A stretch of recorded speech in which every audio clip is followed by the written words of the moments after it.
ऐसे चमत्कारी मुद्गल पुराण के स्तोत्र जल्दी कोई भी पंडित आपसे साझा नहीं करेंगे। परम पद को प्राप्त कराने वाले स्तोत्र को ध्यान से अंत तक सुने। जय श्री राधा कृष्ण। श्री मयूरेश स्तुति का वर्णन मुद्गल महापुराण के छठे खंड में मिलता है। इस स्तुति में विशेष भावार्थों के साथ भगवान गणेश को नमस्कार किया गया है।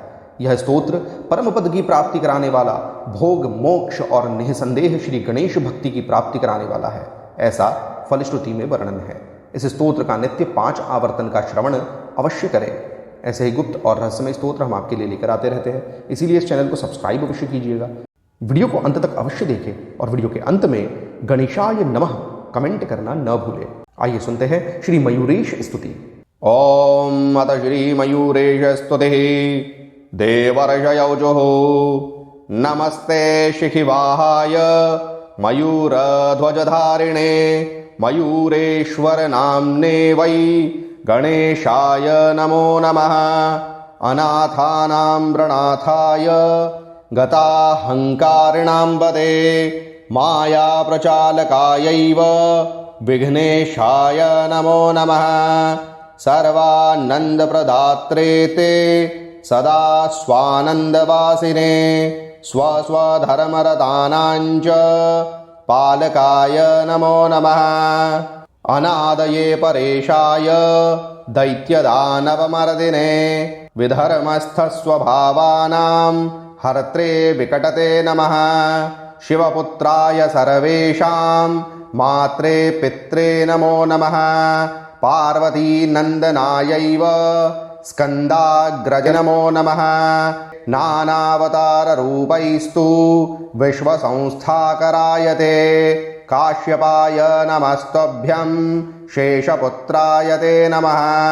सिन्धुअन्त्रे च हेरम्बाय परशुधराय ते देवदेवेशपालाय ब्रह्मणां पदये नमः।